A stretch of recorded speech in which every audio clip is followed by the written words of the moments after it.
Hey!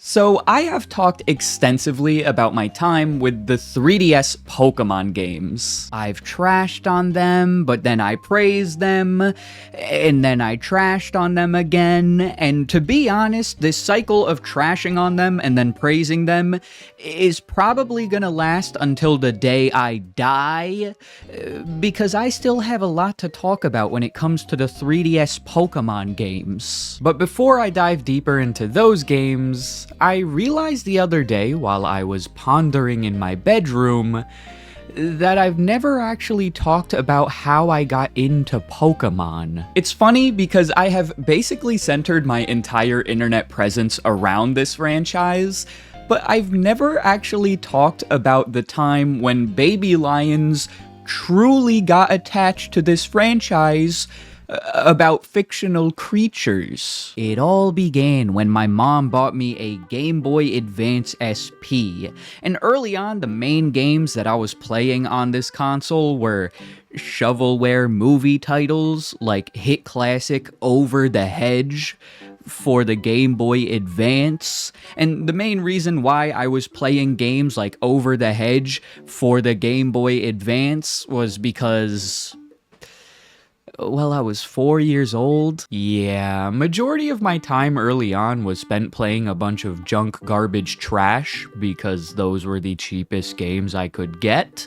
But then I also had a copy of Pokémon Fire Red that I shared with my cousins. This was my first real taste of what Pokémon had to offer outside of the anime, and I do remember bits and pieces of playing this game as a kid, but also, if I'm being honest, my brain was barely developed at that time, so it would be pretty dishonest if I said that my Pokémon addiction began with this title in particular. Instead, the console that truly got me attached to this franchise was the DS. I'm sure many of my viewers can relate to this, but the DS Pokémon games, and specifically the 4th generation, gave me my first true taste of what Pokémon had to offer, and are easily the reason why I still drool over this franchise as a 21-year-old grown adult. So today, I would like to revisit the 4th generation of Pokémon, from the video games to the anime to all the merchandise that I decided to waste my family's money on. My first exposure to the 4th generation came during the wonderful year of 2008, when I got my very first DS Lite. I adored this console. I carried it with me everywhere I went, and I even have pictures from when I was younger where I would be slouched over on a random chair with my face deep into this thing's screen. Some of the games I played early on included Mario Kart DS, New Super Mario Bros., generic movie shovelware games, and then, of course, Pokémon Pearl. Pokémon Pearl was the very first Gen 4 game that I got the opportunity to play, and oh boy, did I play it a ton. But interestingly enough, I didn't even own the game when I first played it. Instead, I actually rented my very first copy of Pokémon Pearl thanks to Blockbuster. There used to be a Blockbuster right next to my local grocery store, and every weekend my family and I would visit it in order to see what new movies were available, but more specifically, I would always scurry to the video game section to see whatever new games were out that I could rent and play. I loved renting video games as a kid, since it gave me the chance to play a new game every single week without having my mom spend a bunch of money, and the first time I ever played Pokémon Pearl was because I stumbled across it during one of my many Blockbuster trips. I remember when I first locked eyes with the Palkia on the front cover, I knew I had to have this game, so I quickly grabbed it and brought it to the front counter with the rest of the slop that I was renting that week. Once I got home, I quickly ran to my bedroom, grabbed my DS Lite, and finally got the opportunity to see what all the Pokémon hype was about. but like 99% of the world's population, I chose Chimchar as my first starter, and I will admit that I didn't end up completing my first ever playthrough of this game, since I had to return it to Blockbuster after a couple of days.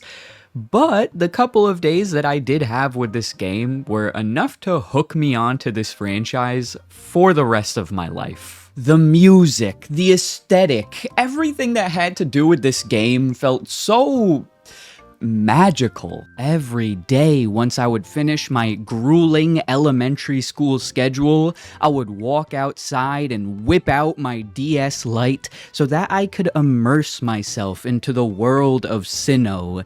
And to be honest, as a kid, I had a really in-depth, immersive imagination, since I would always imagine what my team was gonna look like and what Pokemon I wanted to catch, and at times, I would even pretend that I was a real Pokemon trainer. I didn't have too many friends as a kid. Also, like I hinted at earlier, the Pokemon anime was a major reason why I loved these games as a kid, since while playing, I would always create my own imaginary storylines in my head, and it almost felt like I was the main character in my own Pokemon adventure. Now, sadly, I did have to return this copy of Pokemon Pearl to Blockbuster, meaning I never got the opportunity to finish my imaginary storyline. But after playing this game for the very first time after renting it, I knew that I needed to own a copy for myself at some point. So through negotiation and endless begging, I was able to convince my mom to get me my very own pre-owned copy of Pokemon Pearl. Unfortunately, my copy didn't have a case, since for whatever reason, the person who sold it to GameStop in the first place didn't include the case, which is so annoying. Instead, my copy came in one of those little plastic things that GameStop puts loose DS games into, but honestly, I was not complaining at the time, since simply owning a copy of Pearl was enough to make me happy. Once I booted up the game, I immediately sacrificed the previous owner's save file and tried my best to pick up where I had left off during my Blockbuster playthrough by picking Chimchar and then speeding through the first couple of gyms. Along the way, I was catching every single Pokemon that I encountered, since I would always hear the "gotta catch 'em all" catchphrase, and to baby me, I thought that literally meant catching them all. Yeah, I wasted a ton of money on Pokeballs, and my PC was filled to the brim with Zubats, and you know what? I still do the same thing nowadays. In my mind, the whole idea behind Pokemon is to explore and catch Pokemon, and although I may have went a bit overboard by literally catching every single thing I saw as a kid, I still think it's important to remember that the discovery aspect of these games is as important as the battles themselves. And speaking of battles during my first playthrough, I got whooped so often. I was definitely more of a Pokemon collector rather than a Pokemon trainer and battler, since I would always be severely underleveled, and by the time I made it to the Crasher Wake gym, I was barely hanging on. You see, I was one of those kids who not only spammed damage moves and completely ignored status moves, but I also refused to do any training ever. I have no explanation as to why I didn't like training other than the fact that I was a lazy, good-for-nothing child. It was just too much work, okay? And I don't like doing work. I just like catching cool, epic-looking Pokemon. And one of my favorite ways to collect new, epic, cool Pokemon was by trading. And let me tell you something. I was a trading addict. Whether I was at the playground or I was at my friend's house, I was always locking in deals. I was almost like a finance bro, but for trading Pokemon. There was just so much thrill when it came to trading Pokemon. Other than that one time my friend scammed me into trading him my Machoke, and then it evolved into a Machamp right in front of my eyes, and I begged him, hey, please trade me back the Machamp, I really wanted that Pokemon, it's such a cool Pokemon, but he said no, so I started crying. Looking past the video games real quick, the Diamond and Pearl era also had a ton of amazing content and merchandise. As I already mentioned, the Pokemon anime was a big part of my childhood, and specifically the Diamond and Pearl series was what I watched the most on Cartoon Network. The show would always air in the mornings before I had to go to school, and lots of the Pokemon that I like from the 4th generation are thanks to the anime. For example, Weasel and Gliscor are two of my favorite Pokemon from Gen 4, and that's mainly because my first impression of both of them were from being on Ash's team in the show. Also, the anime in general has a ton of iconic moments, to the point that it's hard to list them all, but some of my favorites that I find myself thinking about a ton are the Ash vs. Paul battle during the Sinnoh League, and then we can't forget about the existence of Tobias, who for some reason had a Darkrai and Latios. In addition to the show, I've always been a big fan of the Diamond and Pearl movies as well. Now, granted, I have gone back and watched these movies as an adult, and they are not that good, but as a kid, these were #goated. I would repeatedly check out Rise of Darkrai from my local library, since I thought Darkrai was the coldest looking Pokemon ever. He just emitted so much aura and coolness. Also from the library, I would always check out copies of the Diamond and Pearl manga, which is extremely underrated, by the way. In my opinion, the entire Pokemon manga goes pretty unnoticed, and that is a crime. I highly recommend you all check out the manga because it is truly a work of art, especially the Diamond and Pearl manga, since the art style is magnificent, and I won't go into too much detail, but the story is crazy. Finally, I can't talk about merchandise without talking about toys, since I bought a lot of Pokemon toys. Many of you may remember ToyWiz.com. They've been around for years now, and as a kid, they were my go-to place to do internet Pokemon toy window shopping. The site had an extensive inventory of Pokemon figures, and a majority of my collection as a kid was from them. I even have videos from when I was younger where I would record myself playing with the different figures that I had bought at the time. Overall, I must say that Diamond and Pearl were an excellent introduction to Pokemon for me, and I will always cherish this era since it kickstarted my love for this franchise. But also at the same time, I must admit that these games are kind of overrated. The games are pretty slow, the story's kind of wonky, and it felt like there were improvements that could be made. And you best believe those improvements were made thanks to Pokemon Platinum. My first exposure to Platinum came from this TV commercial, and all I could remember thinking while watching this was, how the hell are these characters climbing up on walls? What is this demon dimension that we are in? And who is this satanic shadow monster? The games looked like Diamond and Pearl on the surface, but when I would watch these commercials, it felt like there was so much new added content. So, like I did with Pokemon Pearl, I scurried over to Blockbuster so that I could rent a copy of this game, since I wasn't able to buy it yet, but I still wanted to get a glimpse of what this game had to offer. Once I got home, turned the game on for the first time, and saw the title screen with Giratina, I got actual goosebumps, because Giratina was such a menacing and cool-looking legendary. Now, for my Blockbuster playthrough of Pokemon Platinum, I actually decided to go with Turtwig as my starter, since all of my other Sinnoh playthroughs with Pearl were with Chimchar, so I wanted to try something new. Now, I will admit that I didn't get too far during my first playthrough of Platinum,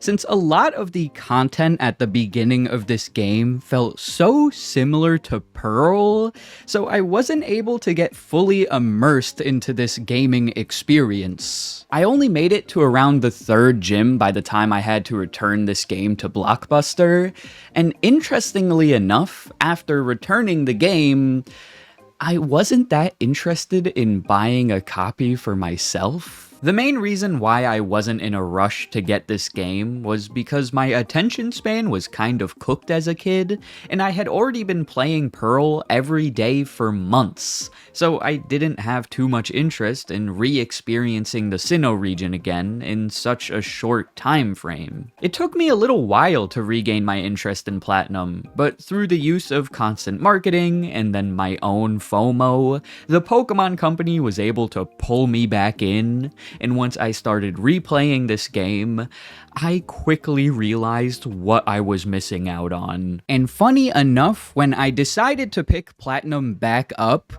I didn't even play the game on a real official copy of Pokemon Platinum, since instead, I used one of those all-in-one DS cartridges. I forgot how I acquired so many of these as a kid, but conveniently, one of the cartridges that I had a copy of Pokemon Platinum on it, so this is how I got the chance to beat this game for the very first time. So, during my second playthrough of this game, on my Fugazi copy of Pokemon Platinum, I was finally able to open my eyes when it came to the differences that this game had in comparison to Diamond and Pearl. For example, one of the improvements that I immediately fell in love with was the game speed. I did not realize this when I first played Pokemon Pearl, but these games are so slow. The character movement feels like you're going at a snail's pace, and to get from one side of a town to another takes about 10 years. But Platinum was able to improve this by simply bumping the speed up. Now, another major change that came to Platinum was to the story, and although there is some overlap between the story in Platinum and the stories in Diamond and Pearl, the addition of the Distortion World, Giratina, and so much more made an already interesting story that much better. To this day, the moment Giratina rose from the ground at Spear Pillar is etched in the back of my mind, and in that moment while Little LaiyenZ was watching the cutscene, I was genuinely hyperventilating, since that was by far the scariest thing I had ever seen in a Pokemon game. Or maybe just the scariest thing I'd ever seen in general at that point in my life. Giratina was double the size of Palkia and Dialga, it was covered in shadows, and all you could see were its red glowing eyes. Everything about this cutscene was enough to make me lose sleep as a kid. And then once I entered the Distortion World, it was like something I had never seen before in a Pokemon game. The setting with the different 3D elements and floating pieces of land was so unique, and then the music, sensational. During my first full playthrough, I spent around 2 hours exploring the Distortion World, primarily because I kept getting lost, and in the end, when I had to catch Giratina, it took an unholy amount of Pokeballs. I don't know why I have the worst luck when it comes to catching legendary Pokemon, but for some reason, this stuff just never goes well for me. It took me about 10 hours to catch Giratina, but once I finally did, I started jumping all over the place. I felt like LeBron after the 2016 finals. I was over the moon, so excited, but that happiness and excitement wouldn't last too long, since I still had one major obstacle in my way before I could beat the game.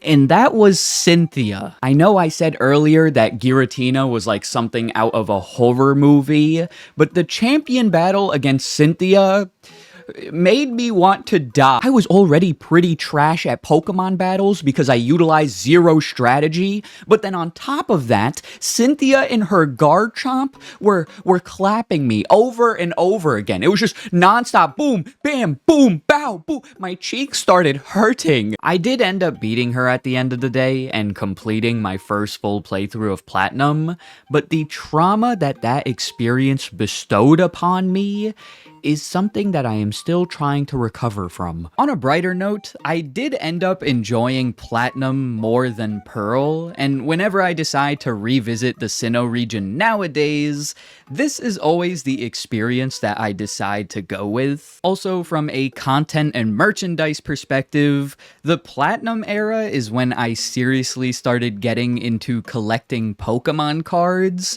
but you can hear more about that in my video where I talked about my addiction to collecting Pokemon cards. As a whole, Pokemon Platinum really helped round out the Sinnoh region and was a blast to play as a kid. But it's still not my favorite game from the 4th generation. Instead, my favorite game is a little unknown remake that you may have heard about. Not sure, it's pretty indie, pretty underground. Pokémon HeartGold and SoulSilver. In March of 2010, just a year after the release of Platinum, the US was blessed with the existence of HeartGold and SoulSilver. And this was the first Pokemon game from my childhood that I truly remember being extremely excited for before its release date. All the marketing, commercials, and ads with Zack and Cody were enough to make baby LaiyenZ fiend for this game during the days leading up to its release. Now, unfortunately, I didn't get the chance to get this game on the day of its release, since it was kind of expensive, meaning I had to wait a little bit longer for my birthday. However, once my birthday rolled around in June, I not only got a copy of SoulSilver, but I also got my DSi XL, which I still own, by the way. I remember after buying the console and game from GameStop, my family and I went to Applebee's for lunch, and all I could think about while sitting at the table was unboxing everything I had just bought and jumping straight into the game. Sadly, my mom said that I had to wait to open the console once I got home, but you all already know that me being me, the impatient child, couldn't wait too much longer, so I ended up opening my copy of SoulSilver while in the car so I could take a look at the Pokewalker that it came with. If you don't remember, each copy of this game came with a little device called a Pokewalker, which was basically just a pedometer, but it would allow you to walk with your Pokemon, get experience, and even catch wild Pokemon. I used to have my Pokewalker on my belt strap 24/7, since it made me feel like a real-life Pokemon trainer, and when I couldn't play on my DS, I could still continue to level up the Pokemon on my team. I got so much use out of my Pokewalker, but unfortunately, during a trip down the shore one summer, I had my Pokewalker on my waist strap, and I guess while I was walking on the boardwalk, it fell off. And since that day, I have been Pokewalkerless. I don't own one anymore, and it's really sad. I could buy one, it's not like I can't, but they're kind of expensive, and it's really depressing, because I want a Pokewalker, but I just don't have one anymore. Now, back to the day I bought this game. Once I returned home from Applebee's, I quickly ripped open the box for my DSi XL and then popped the SoulSilver cartridge right into the console. Hearing this game's iconic title screen music for the first time was an ethereal experience, and even nowadays, I can't help but feel a little childlike sense of giddiness whenever I hear it. Maybe it's just my nostalgia speaking, but I think the title screen in this Pokemon game is the best in the entire franchise, and whenever I think about the stereotypical Pokemon introduction, this is what comes to mind. Honestly, the whole beginning part of this game, from the intro with Professor Oak to picking your starter,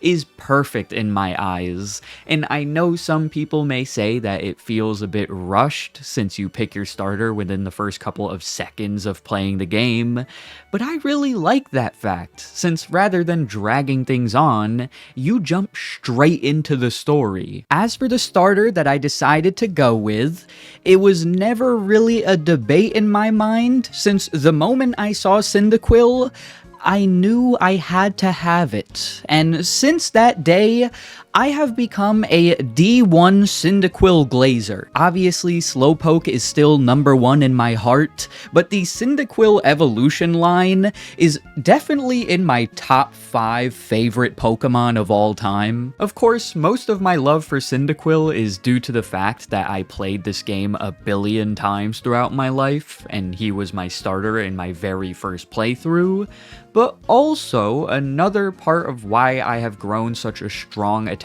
to Cyndaquil is because he would always follow me around everywhere I went. As most of you know, Pokémon SoulSilver allowed you to have one Pokémon that would walk around with you throughout the story, and as someone who is a diehard fan of the anime, this was so damn cool to me. Obviously, this is a very minor feature that doesn't change much in the grand scheme of things when it comes to playing the actual game, but for some reason, it always helped make me feel a little bit more attached to not only this game as a whole, but the Pokemon that I would have on my team. One thing that I think Pokemon HeartGold SoulSilver did really well was add a variety of quality of life features and side content that made this whole gaming experience feel that much more special and unique. For example, I would spend hours exploring the Safari Zone, competing in the Pokeathlon, doing the bug catching contest. The list of things you could do is so long. Also, a fun LaiyenZ fact is that I caught my very first shiny Pokemon in this game's Safari Zone. It was a puke green Tauros that I still have to this day. Now, when it comes to post-game, there was once again an abundance of content. First of all, you have the opportunity to rebattle all the gyms and the Elite Four in the Johto region, but then you could travel to Kanto and beat all of those gyms. Alright, I know I am hyping up this game a ton, but I must admit that there are still some things that I am not the biggest fan of, such as the level progression and the lackluster variety of Pokemon. From a level progression perspective, this was an issue in the original Gold and Silver as well, and it's really disappointing that Game Freak didn't significantly improve it in this remake. And the same goes for the variety of Pokemon, since it would have been so nice if they included more Gen 4 Pokemon, rather than just sticking with the original mix from Kanto and Johto. If Game Freak had just made these minor improvements, I genuinely think that these games would have gone down as the best Pokemon games of all time. But it is Game Freak and the Pokemon Company that we're talking about here. Now, ironically, even though Pokemon Heart Gold and Soul Silver are my favorite games from the 4th generation, I never really spent that much time interacting with the content and merchandise outside of the games. The main reason for that was because there wasn't much content or merchandise to interact with. I was buying the few TCG sets that were released, but since these titles were remakes, the Pokemon Company didn't go all out with them like they did for Diamond, Pearl, and Platinum. There were some issues of the manga which were pretty cool, but I will admit that I didn't read them as much as a kid. Instead, I checked them out more recently as an adult, and like I said earlier, the manga is super underrated. Now, sticking with the conversation of being an adult, many of you may know this about me, but I have logged close to 10 million hours in Pokemon Soul Silver. over the past 5 years alone. In 2020, I began doing randomizer Nuzlocks of Pokemon SoulSilver, and that began a multi-year mission where I really wanted to beat these games in a randomizer Nuzlocke format, but the issue is, I kept losing every run I would do. It got so bad to the point that I was losing multiple runs a day before even making it to the second gym. Now, the reason why I chose to play HeartGold and SoulSilver for these Nuzlocks in the first place was because, well, they are one of my favorite games of all time, but also because it was the quickest to get a starter in, meaning when I had to reset a run, it wouldn't take a million years to just get my starter. When I first set out on my Nuzlocke adventure, I did not expect it to take nearly 3 years. In reality, I was thinking it would be more 3 to 6 months. I did get very close to beating the Nuzlocke during my first year of doing runs, but then I ended up choking during the 8th gym to a Licky Licky. I wouldn't get my first SoulSilver Nuzlocke win until the summer of 2023, almost 3 years after I started doing Nuzlocks, and that win was a mix of luck and a bunch of rare candies. I will admit that after my Nuzlocke experience came to an end, I have been kind of distant from these games since I spent hundreds of hours playing them over the span of multiple years, so I got kind of burnt out. Now, at the same time, I do feel like this roller coaster experience of Nuzlocking the game has helped me grow a strong connection to this title, since it has made up such a huge part of my life as a content creator. I will never stop appreciating the 4th generation of Pokémon for not only introducing me and getting me into this franchise, but also sparking my love for content creation. I have so many memories with these games, and although I don't play them as much nowadays, I will cherish them for the rest of my life. Okay.